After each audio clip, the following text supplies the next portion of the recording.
ಅವನ ಕಾಸಲ್ಲಿ cricket kit ತೊಗೊಂಡಿದ್ದಾನೆ. ಇಲ್ಲಿ ಬಂದಿರೋ ಕಮೆಂಟ್ಸ್ ನೋಡಿ ಸಿಕ್ಕಾಬಟ್ಟೆ ಬೇಜಾರಾಯ್ತು ನನಗೆ. ಇದು ಪಾರ ಮೀನಂತೆ, ಇದು ಫ್ರೈಗೆ. ಚಿಕ್ಕ ಪ್ರಾನ್, ಇದು ಬಂದು ದೊಡ್ಡ ಪ್ರಾನ್. ಚಿಮ್ಮತ್ತಿ, ಇದು ಬಂದು ನಂಡು ಹಾಕ್ಬಿಟ್ಟು ಕೊಟ್ರೆ ಆದೇವ್ ಲಂಚ್ ರೆಡಿ. ಇವತ್ತು ಆದಿವ್ಗೆ ರಜಾ, ಸೊ ಲೇಟಾಗೆ ಎದ್ದೆ. 10 ಗಂಟೆ ಟೈಮ್ ನಿದ್ರೆ ಮಾಡಿದ್ದೀನಿ. ಒಂದು 2-3 ಸರಿ ಮಧ್ಯದಲ್ಲಿ ಎದ್ದಿದ್ದೀನಿ. ಆದ್ರೂ 10 ಗಂಟೆ ಟೈಮ್ ನಿದ್ರೆ ಮಾಡಿದ್ದೀನಿ ನೆನೆಸ್ಕೊಂಡ್ರೆ ಖುಷಿ ಆಗ್ತದೆ. ಬಿಕಾಸ್ ನಂಗೆ ನಿದ್ರೆನೇ ಯಾವಾಗಲೂ ಪ್ರಾಬ್ಲಮ್ಮು. ಮೆಗ್ನೀಷಿಯಮ್ ಟ್ಯಾಬ್ಲೆಟ್ ತೊಗೊಂಡಿರೋದಕ್ಕೋ ಏನಕ್ಕೋ ಗೊತ್ತಿಲ್ಲ, ಬಟ್ 10 ಅವರ್ಸ್ ನಿದ್ರೆ ಮಾಡಿದ್ದೀನಿ. ಒಂಥರ ಖುಷಿ ಅನಿಸ್ತಿದೆ. ಮೈ ಭಾರನೂ ಸ್ವಲ್ಪ ಕಮ್ಮಿ ಆಗಿದೆ. ಎದ್ದು ನೋಡೋಷ್ಟರಲ್ಲಿ ಅಭಿ ಎಷ್ಟು ತಂದಿಟ್ಟಿದ್ದಾನೆ ಅಂದರೆ ಒಂದು ವಾರಕ್ಕಾಗಷ್ಟು ಇದು ಮೀನುಗಳನ್ನೆಲ್ಲ ತಂದಿಟ್ಟಿದ್ದಾನೆ.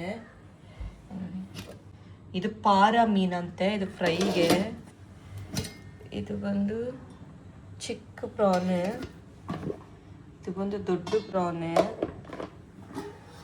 ಇದು ಚಿಕ್ಕ ಫಿಶ್ ಮತ್ತಿ, ಇದು ಬಂದು ನಂಡು, ಇದು ನಳ್ಳಿ. ಸೂಪರ್ ಅಲ್ಲ. ಈಗ ಇದನ್ನೆಲ್ಲಾನು ನಾನು ಕ್ಲೀನ್ ಮಾಡಿ ಮಸಾಲೆ ಹಾಕಿ ಫ್ರೈಗೆ ಎತ್ತಿಟ್ಟು ಇದನ್ನೆಲ್ಲ ಒಂದೊಂದು ಬಾಕ್ಸಲ್ಲಿ ಹಾಕಿಡೋದೇ ದೊಡ್ಡ ಕೆಲಸ. ಯಾಕಂದರೆ ಫ್ರಿಡ್ಜ್ ಆಲ್ರೆಡಿ ತುಂಬಿಟ್ಟೈತೆ. ಈಗ ಇದನ್ನೆಲ್ಲ ಎಲ್ಲಿಡೋದು? ಇವತ್ತು ಜಿಮ್ಗೆ ಹೋಗ್ಬಿಟ್ಟು ಬಂದೆ, ಲೆಗ್ ಡೇ. ಸಖತ್ ಟಯರ್ಡ್ ಯಪ್ಪ. ಇವತ್ತು ಲಂಚ್ಗೆ ಬಂದು ಪೆಸರಿಟ್ಟು, ಪೆಪ್ಪರ್ ಚಿಕನ್ ಅಷ್ಟೇ. ನನ್ನ ಮಗನಿಗೆ ಚಿಕನ್ ರೈಸ್. ಇವತ್ತು ಅವನಿಗೆ ರಜಾ. ಸಖತ್ ಟಯರ್ಡ್ ಆಯ್ತಾ ಇಲ್ಲ, ಕೈಕಾಲೆಲ್ಲ ಗಡಗಡ ನಡುತ್ತಾ ಇತ್ತು. Abhi, hey, thank you so much. Wow, what's so chuchi of pichi. Thank you.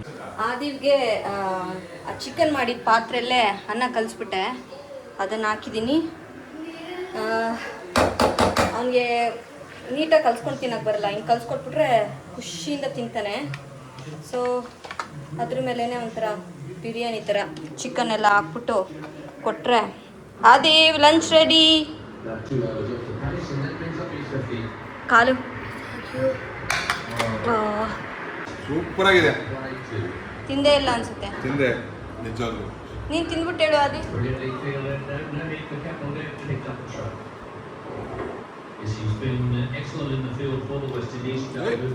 Expression ಚೆನ್ನಾಗಿಲ್ಲ ಅಂದ್ರೆ ಮಾತ್ರ ಬಾಯ್ ಬಿಡ್ತಾರೆ ಸರ್. ಇವತ್ತು ನಮ್ಮ ಅತ್ತಿಗೆ ಅಕ್ಕ ಹಾಯ್. ನಾನು ನಮ್ಮ ಅತ್ತಿಗೆನೂ ಒಂದೇ ಥರ ಡ್ರೆಸ್ ಹಾಕಿದ್ದೀವಿ. ಏನಕ್ಕೆ ಅಂದರೆ ನಮ್ಮ ಅತ್ತಿಗೆ ಬರ್ಡೇ ಜುಲೈ 2 ಬರ್ತಿದೆ. ಅದ್ರ ಪ್ರಯುಕ್ತ ಅವ್ರೊಂದು ಬ್ರ್ಯಾಂಡ್ ಇದು ಮಾಡಿದ್ದಾರೆ, ಓಪನ್ ಮಾಡ್ತಿದ್ದಾರೆ ಬಟ್ಟೆದು. ಇದು ಕುರ್ತಿ ಅವರೇನೆ ಸೋರ್ಸ್ ಮಾಡಿ, ಅವರೇನೆ ಡಿಸೈನ್ ಮಾಡಿ, ಸ್ಟಿಚ್ ಮಾಡಿ, ಎಲ್ಲ ಮಾಡಿ ಲಾಂಚ್ ಮಾಡ್ತಿದ್ದಾರೆ. ಎಸ್ಪೆಷಲಿ ಒಂದು ಆಫ್ಟರ್ ಮ್ಯಾರೇಜ್ ನಮಗೆಲ್ಲ ಬಾಡಿ ಎಲ್ಲ ಕರ್ವ್ ಆಗುತ್ತಲ್ವ, ಎಲ್ಲ ಕುರ್ತಾನು ಸೆಟ್ ಆಗಲ್ಲ. ಸೊ ಅದಕ್ಕೆ ಅಂತಾನೆ ಮೇಯ್ನಾಗಿ ಡಿಸೈನ್ ಮಾಡಿರುವಂಥ ಕುರ್ತೀಸ್. ಸೊ ನಾವಿಬ್ರು ಈಗ ಫೋಟೋಶೂಟ್ ಮಾಡಿ ಇನ್ನೊಂದು 2-3 ದಿನದಲ್ಲಿ ಲಾಂಚ್ ಮಾಡ್ತಾರೆ. ಕಷ್ಟಪಟ್ಟು ಫೋಟೋ ತೆಗೆದಿದ್ದು ನಾನು. ನಿಮ್ಮ ಅಕ್ಕನಿಗೆ ಇಷ್ಟು ಮಾಡಕ್ಕಾಗಲ್ಲ, ಇದಕ್ಕೆ ಬೇರೆ ಕೇಳ್ತಾನ ಅವ್ನು ಕೂಲಿನ. ಕೂಲಿಯಾ ಬೈಂದಿಟ.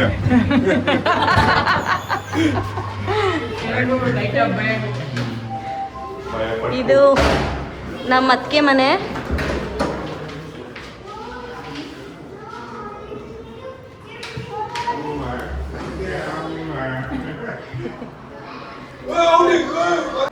ಆದಿವ್ ಅವನು ಹೇಳ್ದಂಗೆ ಅವನ ಕಾಸಲ್ಲಿ ಕ್ರಿಕೆಟ್ ಕಿಟ್ ತೊಗೊಂಡಿದ್ದಾನೆ ಅಲ್ಲ ಮಗನೇ. Proud of you Aadiv. ಇದು ಎಲ್ಲಾನು ತೊಗೊಂಡವನೆ. ಸೂಪರ್.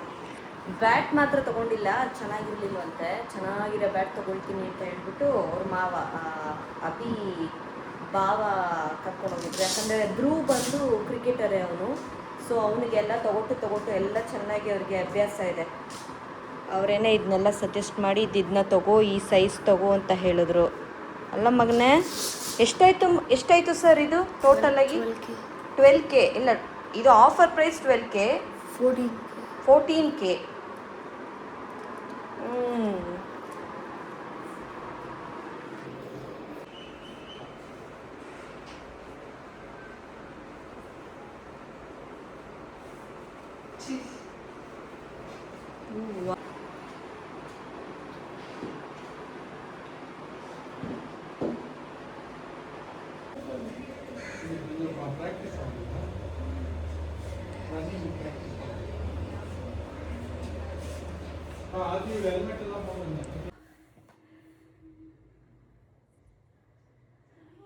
ನನಗೆ ಒಂದು ವಿಡಿಯೋ ಹಾಕಿದ್ದೆ, ಆ ವಿಡಿಯೋಲಿ ಬಂದಿರೋ ಕಮೆಂಟ್ಸ್ ನೋಡಿ ಸಿಕ್ಕಾಬಟ್ಟೆ ಬೇಜಾರಾಯ್ತು ನನಗೆ. ನನಗೇನು ಹೇಳಬೇಕು ಅಂತಲೇ ಗೊತ್ತಾಗ್ತಾ ಇಲ್ಲ. ನಮ್ಮ ಅತ್ತೆ ಮನೇಲಿ ಏನಕ್ಕೆ ಜೀಸಸ್ ಫೋಟೋ ಇದೆ ಅಂತ ಹೇಳಿಬಿಟ್ಟು ಅವ್ರ ಬಿಲೀಫ್ ಬಗ್ಗೆ ನನ್ನ ಬಿಲೀಫ್ ಬಗ್ಗೆ ಹೇಗೆ ನಾನು ಇಂಟರ್ಫಿಯರ್ ಆಗಲ್ಲ ಅದ್ರ ಬಗ್ಗೆ ಮಾತಾಡಿದ್ದೆ. ಬಟ್ ಕಮೆಂಟ್ಸ್ ಬಂದು ಸ್ಟಾರ್ಟಿಂಗ್ ಬಂದು ಅದು ಒಂದು 3-4 ಡೇಸ್ ನಿಜವಾಗ್ಲೂ ಪಾಸಿಟಿವ್ ಆಗಿ ಬಂತು. ನನ್ನ ಕೈಲಿ ಎಷ್ಟಾಗುತ್ತೆ ಅಷ್ಟು ರಿಪ್ಲೈ ಮಾಡಿದೆ. ಹೋಗ್ತಾ ಹೋಗ್ತಾ ಹೇಟ್ರೇಡ್, ನೀನು ಏನು ರೈಸ್ ಬ್ಯಾಗ್ ಕ್ರಿಶ್ಚಿಯಾನಿಟಿ ಕನ್ವರ್ಟ್ ಆಗೋಕ್ಕೆ ಒಳ್ಳೆ ಏನೋ ಮಾಡ್ತಿದ್ಯಾ, ಸರಿ ಅವ್ರವ್ರ ಮೈಂಡ್ ಸೆಟ್ಟಿಗೆ ತಕ್ಕಂಥವ್ರು ಮಾತಾಡ್ತಾರಲ್ಲ, ಸರಿ ಅವ್ರಿಗೆಲ್ಲ ನಾನು ಎಕ್ಸ್ಪ್ಲೇನ್ ಮಾಡೋಕ್ಕಾಗಲ್ಲ ಅಂದ್ಬಿಟ್ಟು ಸುಮ್ಮನೆ ಬಿಟ್ಟೆ. ಬಿಕಾಸ್ ಆ ವಿಡಿಯೋ ಪೂರ್ತಿ ನೋಡಿದರೆ ಗೊತ್ತಾಗುತ್ತೆ, ಯಾರೋ ಒಬ್ರು ಕಮೆಂಟ್ ಮಾಡಬೇಕು ಹೇಟ್ ಮಾಡಬೇಕು ಅಂತಲೇ ಹಂಗೆ ಮಾತಾಡ್ತಾರೆ ಅಂತ ನಾನು ಸುಮ್ಮನೆ ಬಿಟ್ಟೆ. ನಾನಿಲ್ಲಿ ರಿಲಿಜನ್ ಬಗ್ಗೆ ಆಗಲಿ ಯಾರ್ದೂ ಚಿಕ್ಕದು ಕಮ್ಮಿ ಜಾಸ್ತಿ ಅಂತ ನಾನು ಎಲ್ಲೂ ಹೇಳಿಲ್ಲ, ನಾನು ಯಾವತ್ತೂ ಮಾತಾಡೋದೂ ಇಲ್ಲ. ಅದೆಲ್ಲ ಅವ್ರವ್ರಿಗೆ ಬಿಟ್ಟಿದ್ದು. ಅದು ನನ್ನ ಧರ್ಮ ನನಗೆ ಹೇಳ್ಕೊಟ್ಟಿರೋದು ಅದೇನೆ. ಬಟ್ ಈಗ ರೀಸೆಂಟಾಗಿ 4-5 ಡೇಸಿಂದ ನೀನು ಕ್ರಿಶ್ಚಿಯನ್ ಕನ್ವರ್ಟ್ ಆಗು, ಆವಾಗಲೇ ನಿನ್ಗೆ ಒಳ್ಳೇದಾಗೋದು, ಜೀಸಸ್ಸೇ ದೇವರು, ಹಿಂದೂಗಳೆಲ್ಲ ಮೂರ್ಖರು, ಆಮೇಲೆ ಇನ್ನೇನದು ಕಲ್ಲನ್ನು ಪೂಜೆ ಮಾಡ್ತೀರಾ ನೀವು. What is this guys? ನಿಜವಾಗ್ಲೂ ನನಗೆ ಅರ್ಥ ಆಗ್ತಾ ಇಲ್ಲ. ಆಯಿತು, ನಾನೀಗ ಪಬ್ಲಿಕ್ ಪ್ಲ್ಯಾಟ್ಫಾರ್ಮಲ್ಲಿದ್ದೀನಿ, ನೀವು ಕಮೆಂಟ್ ಮಾಡ್ಬೋದು, ಬಟ್ ಹರ್ಟ್ ಆಗುತ್ತೆ ಸಮ್ಟೈಮ್ಸ್ ಇದನ್ನೆಲ್ಲ ನೋಡಬೇಕಾದ್ರೆ. ನೀವು ಕನ್ವರ್ಟ್ ಆಗಿದ್ದೀರಾ, ಓಕೆ, ನಿಮಗೆ ಬಿಲೀಫ್ ಇದೆ, ಓಕೆ, ನೀವು ಫಾಲೋ ಮಾಡಿ. ಬೇರೆಯವ್ರನ್ನ ಯಾರನ್ನೂ ಕೂಡ ಹಿಂಸೆ ಮಾಡಬಾರ್ದಂಗೆ, ಚೆನ್ನಾಗಿರಲ್ಲ. ನಮ್ಮ ಮನೇಲಿ ಇರೋರು, ನಮ್ಮ ಅತ್ತೆ ಮಾವ ಏನಕ್ಕೆ ಅವ್ರು ಇದು ಮಾಡ್ತಿದ್ದಾರೆ, ಆ ರೀಸನ್ ಕೇಳಿದ್ರೆ ನೀವೇ ಬಾಯಿ ಮುಚ್ಕೊಂಡ್ಬಿಡ್ತೀರ, ಸತ್ಯವಾಗ್ಲೂ ಹೇಳ್ತೀನಿ. ಅವರಿಗೆ ಕಣ್ಣು ಕಾಣಿಸ್ತಾ ಇಲ್ಲ ನಮ್ಮ ಅತ್ತೆಗೆ. ಸೊ ಆ ಟೈಮಲ್ಲಿ ಬಂದು ಆ ಕ್ರಿಶ್ಚಿಯಾನಿಟಿ ಬಂದು ಅವರಿಗೆ ಏನೋ ಅದರಿಂದ ಏನೋ ಅವ್ರಿಗೆ ನೆಮ್ಮದಿ ಸಿಕ್ಕಿದೆ, ಅದಕ್ಕೋಸ್ಕರ ಅವರು ಪ್ರೇಯರ್ ಮಾಡ್ತಿದ್ದಾರೆ. ಹಂಗಂತ ಅವರು ಎಲ್ಲೂ ಕೂಡ ಈ ದೇವ್ರನ್ನ ಪೂಜೆ ಮಾಡೋ ಅಂತ ಎಲ್ಲೂ ಹೇಳಿಲ್ಲ. ಬರ್ತಾರೆ ಮನೇಲಿ, ನಮ್ಮ ಮನೇಲಿ ಎಡೆಯಕ್ಕೆಲ್ಲ ನಾನು ಮಾಡ್ತಿದ್ದೀನಿ, ಅದಕ್ಕೆಲ್ಲ ಬರ್ತಾರೆ ಮಾಡ್ತಾರೆ. ಬಟ್ ನನಗೆ ಗೊತ್ತಿಲ್ಲ, ತುಂಬ ಹರ್ಟ್ ಆಯಿತು, ಸತ್ಯವಾಗಿ ಹೇಳ್ತೀನಿ, ತುಂಬ ಹರ್ಟ್ ಆಯಿತು ನನಗೆ. ಇನ್ನೂ ಮೆಸೇಜ್ ಬರ್ತಾನೆ ಇದೆ ನನಗೆ ತುಂಬ ನನಗೆ ಅನ್ಕಂಫರ್ಟಬಲ್ ಆಗೋ ಥರ ಕಮೆಂಟ್ಸ್ನ ನಾನೇ ಡಿಲೀಟ್ ಮಾಡಿದ್ದೀನಿ. ಬಟ್ ಗೊತ್ತಿಲ್ಲ, ನೋಡಿಲ್ಲ ಅಂದರೆ ಬೇಕಾದರೆ ನನ್ನ ವೀಡಿಯೋಸಲ್ಲಿ ಹೋಗಿ ನೋಡಿ. ದಿಢೀರಂತ ಒಂದು 4-5 ಡೇಸಲ್ಲಿ ಒಂದು 40K ವ್ಯೂಸ್ ಜಾಸ್ತಿ ಆಯಿತು.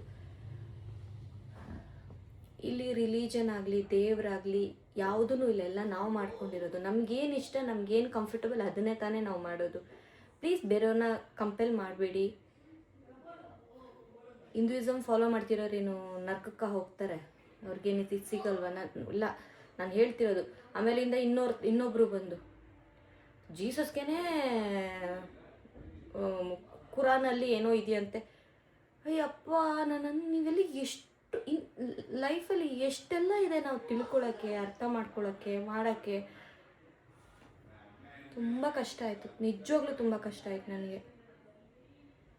ಪ್ಲೀಸ್ ಯಾರಿಗೂ ಹರ್ಟ್ ಆಗೋ ಥರ ಏನೂ ಮಾಡಬೇಡಿ. ನನ್ನ ವೀಡಿಯೋಸಲ್ಲಿ ಮೋಸ್ಟ್ಲಿ ನಾನು ಯಾವುದೂ ಪರ್ಸ್ನಲ್ ಆಗಿ ಈ ಥರ ಮೇಯ್ನಾಗಿ ಈ ಸೆನ್ಸಿಟಿವ್ ವಿಷಯಗಳನ್ನ ನಾನು ಎತ್ಕೊಂಡು ಬರೋದೇ ಇಲ್ಲ. ಏನಕ್ಕಂದರೆ ಅದು ಆ ಫೋಟೋ ನೋಡ್ಬಿಟ್ಟು ತುಂಬ ಜನ ಕೇಳ್ತಿದ್ದಾರಲ್ಲ ಅಂದ್ಬಿಟ್ಟು ನಾನು ವಿಡಿಯೋ ಮಾಡಿದೆ ಅದ್ರ ಬಗ್ಗೆ ಅಷ್ಟೇ.